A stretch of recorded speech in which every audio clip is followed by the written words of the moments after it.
Welcome to today's story, a journey filled with emotions, where secrets slowly unfold and the truth keeps you hooked until the very end. It was a serene afternoon when I came back home from college, entering through the familiar door that held memories of my childhood. The house felt different, more subdued, yet somehow cozier. My 19-year-old stepbrother Ryan welcomed me with a relaxed smile, appearing taller and more grown-up than I recalled. "Hey," he remarked, tossing a soccer ball between his hands. "Hey," I responded, taken aback by how different he appeared. Our parents had departed earlier that morning for a weekend trip, leaving just the two of us. We hadn't been particularly close growing up. I was 3 years older, and our lives rarely overlapped. However, that afternoon, something shifted as I unpacked my things. Ryan knocked on my door to discuss ordering pizza later. He asked, and I agreed. Soon, we were sitting in the living room, sharing slices and flipping through TV channels. The conversation flowed more easily than expected. We laughed about old family stories, like the time we built a fort out of bedsheets and got in trouble for knocking over a lamp. "You were such a troublemaker," I teased, "and you're so bossy." He responded with a grin, the banter flowing effortlessly as if those childhood memories had never dimmed later that evening. Ryan was in the kitchen, diligently washing the dishes. "I understood," I said as I stepped in beside him. "You're the guest now," he joked, but I quickly grabbed a towel. As we cleaned, we discussed his college plans. He shared his dreams of becoming an engineer, designing innovations that could transform lives. His passion took me by surprise. "I never realized you had such ambition." I said. He shrugged. "I suppose you were always too busy to notice." The comment stung, but not harshly, more like a gentle reminder of how much I had overlooked his growth. The following morning, I awoke to see Ryan outside, tending to his car. With his sleeves rolled up and hands covered in grease, he was focused and determined. I stood at the window for a moment, taken aback by how capable he appeared. "Are you just going to stare?" he called out when he noticed me. I laughed and spent the next hour with him as he explained how the engine worked, showing me parts that were difficult to understand. I nodded, impressed by his patience. That evening, a storm rolled in, knocking out the power. We lit candles and played cards at the kitchen table while the rain tapped against the windows. The warm glow of the candles made the room feel safe, and I felt glad. "You're here," Ryan said suddenly, his voice softer than usual. "Me too," I admitted, and for the first time in years, I felt like I truly knew him, not just as my stepbrother, but as someone who cared, who listened, who had grown into a person I genuinely admired. The silence that followed was not awkward, it was comfortable as the storm rumbled outside. I realized how grateful I was for this unexpected chance to reconnect. "When you cook?" I asked, grabbing a plate, since someone had to. He replied, with an ash rug figured, "I'd get good at it." We ate together, and for once, it didn't feel like small talk. Ryan inquired about my plans and what I intended to do now that I had graduated from college. I confessed that I wasn't certain yet. I had devoted so much time to pursuing a degree that I hadn't determined what came next. "You'll figure it out," he said with confidence. "You've always had a strong will, capable of making things happen." His words resonated with me, and I recognized how much faith he had in me, perhaps even more than I had in myself. Later that afternoon, we worked on some chores together. Ryan took the lead on most of the tasks, but I remained close by, finding solace in our shared rhythm. Amidst folding laundry and cleaning the patio, our conversation drifted to relationships. "Are you still with that guy?" Ryan asked carefully. I shook my head. "Didn't work out." He didn't ask for details, but I could tell he wanted to. Instead, he just nodded his loss, he said, and for some reason that meant more to me than any advice could have. That evening, we ended up watching a movie, one of those old action films Dad always loved. I noticed Ryan stealing glances at me throughout, like he had something on his mind. When the credits rolled, he finally spoke. "I remember when you left for college," he said quietly. "I thought I don't know, I guess I thought you'd forget about me."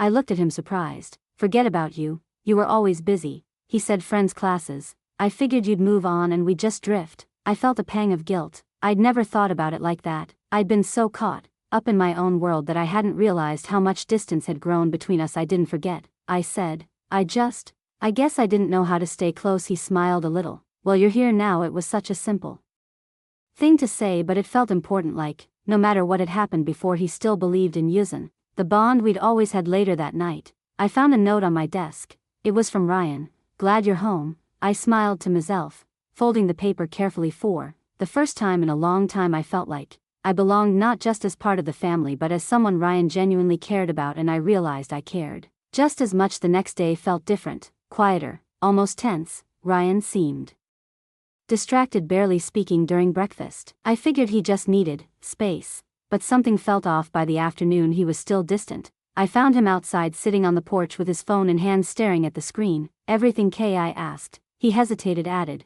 then shook his head. Just some stuff. With school, nothing big. I knew it wasn't nothing. After some pushing, he finally opened up. He'd missed a project deadline and it put him at risk of losing his scholarship. I should have handled it better, he muttered, but now I'm stuck. You're not stuck, I said. You're just overwhelmed. I can't fix it, he shot back, frustration breaking through. I've already tried. For a second I didn't know what to say. He wasn't just upset, he was disappointed in himself. Maybe you can't fix everything at once, I said carefully, but you can start somewhere. He didn't respond, but I could tell he was listening. That evening, I brought my laptop to the table and started typing. Ryan walked past and stopped. What are you doing? Helping you, I said. If you're going to give up, at least let me try first. He didn't argue. Instead, he sat down beside me. We spent hours rewriting parts of his project, tightening ideas, fixing gaps, and finding ways to improve. Yet he was sharper than he gave himself credit for, and soon he was leading away, explaining concepts I barely understood. By the time we finished, his mood had shifted. The frustration was gone, replaced by something quieter, relief. Maybe even pride. Couldn't have done it without you, he said. You did most of it, I reminded him. Yeah, but you didn't let me quit that night. I caught myself thinking about how much he changed the kid. I remembered stubborn, restless, always chasing something, had turned into someone who worked hard, cared deeply, and didn't give up even when things felt impossible. The next morning I found him pacing the kitchen, nervous. I asked. Yeah, he admitted, but I'll figure it out. He smiled. I know you will. He grinned back, and in that moment I realized something important. Ryan was more than just my stepbrother. He was a person I truly admired, someone who inspired me to improve and strive for better. Ryan's project was accepted, and I could see the weight lift off his shoulders. He tried to play it cool, but I knew how much it meant to him.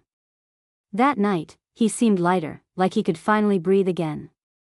I owe you, he said. You don't, I replied. You just needed someone to remind you what you're capable of. For the rest of the evening, things felt normal again, relaxed, easy. I thought whatever tension had been there was gone, but I was wrong. The next morning, I found Ryan unusually quiet again. He barely spoke during breakfast, just stirring his cereal in circles. When I asked if something was wrong, he brushed it off. It's nothing, he muttered. But later, when I walked past his room, I overheard him on the phone. I don't know, he said. It's complicated. I didn't ask what he meant, but I couldn't shake the feeling that it had something to do with me. That evening we sat on the couch watching TV, but the air felt heavy. I finally turned to him. Did I do something? He blinked, caught off guard. What, you've been weird all day, I said. If I upset you, you didn't. He cut in quickly, then paused, like he wasn't sure what to say. Next, I guess I just didn't expect this. Expect what? This, he said, gesturing vaguely. Us hanging out, talking, actually getting along. I almost laughed, but he wasn't joking. I didn't either, I admitted, but I'm glad we did. His expressions softened, and for a second it felt like something unspoken hung between us, something neither of us wanted to say out loud. You're leaving soon, right? He asked. Yeah, I said quietly, in a few days. He nodded slowly, like he was still processing it. I know we didn't always get along, I said, but I'm proud of you, Ryan. He looked at me surprised. Really? Yeah, I said. You've changed a lot. In a good way. For a moment, he didn't answer. Then he smiled, not his usual sarcastic grin, but something genuine. I'm proud of you too, he said. You always act like you're still figuring things out, but you've got it together more than you think. The words caught me off guard, but I believed him. The day I left, Ryan walked me to my car. He stood there awkwardly, shifting his weight, like he wanted to say something more. You're going to be okay, I said. I know you are. You too, he replied before I could get in. He reached out and hugged me quick, almost hesitant. Don't wait so long to visit next time, he muttered. I smiled. I won't. As I drove away, I realized something important: we hadn't just reconnected, we built something better, stronger, and no matter where life took us, I knew that bond would always be there.